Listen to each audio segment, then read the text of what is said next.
और लखनऊ के ट्रांसपोर्ट नगर से बड़ी खबर है, जहां पर आज शाम एक इमारत अचानक से ढह गई और इमारत के नीचे कई लोगों के फंसे होने की अभी तक जानकारी। इमारत में दवा का एक गोदाम भी बताया जा रहा है। हादसे की जानकारी मिलने के बाद पुलिस के साथ साथ एनडीआरएफ और फायर ब्रिगेड की टीम भी मौके पर पहुंची। राहत बचाव का कार्य शुरू हुआ। हादसे में 5 लोगों की जान चली गई है, 28 लोगों का रेस्क्यू किया गया। घायलों को इलाज के लिए लोक बंधु अस्पताल में भेजा गया। हादसे का शिकार हुई इमारत का नाम है हर मिलाप, जो 3 मंजिला थी और उसमें दवाओं का कारोबार हुआ करता था। फिलहाल एनडीआरएफ, एसडीआरएफ, पुलिस प्रशासन और राजस्व विभाग के अधिकारी घटनास्थल पर मौजूद है। इमारत गिरने की जानकारी मिलने के बाद से जिलाधिकारी सूर्यपाल गंगवार भी हादसे वाली जगह पर पहुंचे और इस बीच प्रशासन जुड़े कई बड़े अधिकारी मौके पर मौजूद है। जानकारी सामने आई कि रात भर रेस्क्यू ऑपरेशन चलाया जाएगा।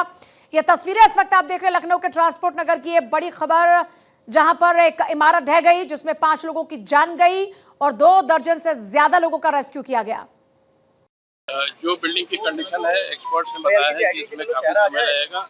ये रेस्क्यू एफर्ट्स रात भर चलने की संभावना है। कोई ऑफिसर कैंप करेंगे आपकी तरफ से? यहाँ सभी उच्च अधिकारी कैंप करेंगे और सभी विभागों का समन्वय बेस्ट तरीके से कराकर ज्यादा से ज्यादा जिंदगियां बचाने की और जल्द से जल्द रिलीफ एंड रेस्क्यू एफर्ट्स को पूरा करने की कोशिश की जाएगी।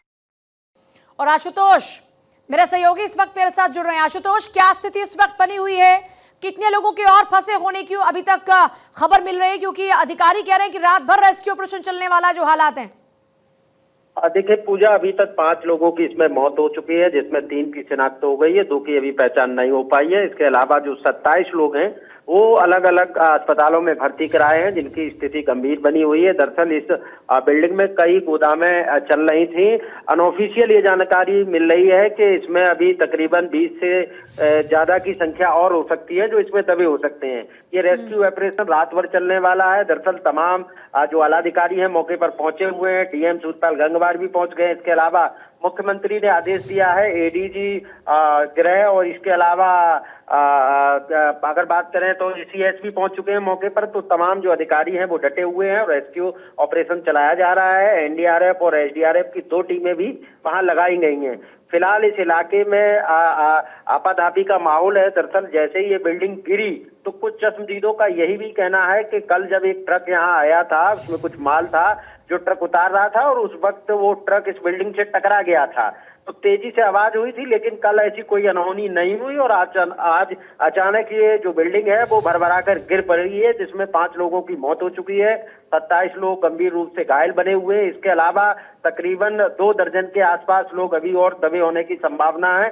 2 टीमें लगातार रेस्क्यू कर रही हैं और उम्मीद जताई जा रही है कि इसमें पूरी रात भी लग सकती है। ऐसा 3 मंजिला इमारत में इतने सारे लोग काम कर रहे थे और इसकी कोई जानकारी भी नहीं है।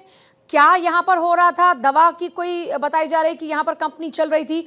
तो मतलब ये हुआ कि 40 से 50 लोग एक 3 मंजिला इमारत में काम कर रहे थे और किसी को कानो कान खबर नहीं है कि उनका एक एग्जैक्ट डेटा भी मिल पाए।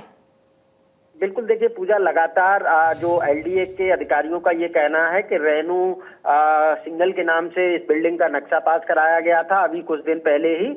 और उसके बाद इसमें 3 कंपनियों की गोदाम थी, जिसमें एक मेडिसन की थी। इसके अलावा 2 कंपनियां और थीं, तो उनका काम चल रहा था। और इसमें लोगों का तो ये कहना है कि 70 से 80 लोगों का आवागमन रहता था इस बिल्डिंग के अंदर। और अगर ऐसी स्थिति बनती है तो जो दबे लोग हैं उनकी संख्या में और ज्यादा इजाफा हो सकता है। हालांकि रेस्क्यू के बाद ही पता लग पाएगा कि सही आंकड़े इसके क्या हैं। लेकिन फिलहाल 5 लोगों की मौत हो गई है और 27 लोगों का अभी इलाज चल रहा है और लगातार दोनों एनडीआरएफ और एसडीआरएफ की टीमें रेस्क्यू कर रही हैं यहाँ पे। और तमाम जो जिले के आला अधिकारी हैं, एडीजी हैं, एसीएस हैं, ये सारे अधिकारी मौके पर डटे हुए हैं। डीजीपी लगातार अपडेट ले रहे हैं। मुख्यमंत्री को रिपोर्ट सौंपी जा चुकी है अभी तक इस मामले की, बराबर जानकारी दी जा रही है सीएम आवास को। तो स्थितियां बहुत ही विकराल हैं, क्योंकि ये जब बिल्डिंग गिरी तो इतनी तेज धमाका हुआ कि आसपास की जो बिल्डिंगें हैं उन पर भी कहीं न कहीं इसका असर हुआ होगा। तो सुबह ये भी देखा जाएगा कि कहीं ऐसा ना हो कि इस बिल्डिंग की वजह से कोई और आसपास की बिल्डिंग हिल गई हो। तो ये तमाम चीजें हैं, ये जांच का विषय है। और सबसे बड़ी बात यह है कि अभी तक ये नहीं पता चल पाया कि आखिरकार ये गिरने का कारण क्या रहा है, क्योंकि 3 मंजिला इमारत थी, मजबूत स्थिति में बनी हुई थी, ऐसा वहां के लोगों का कहना है। और अचानक से गिर जाना, तो कहीं न कहीं प्रशासन अब जांच करेगा और उसमें यह भी जानने की कोशिश की जाएगी कि आखिरकार ये क्या वजह रही जिस वजह से ये बिल्डिंग घबरा के गिर गई। पूजा।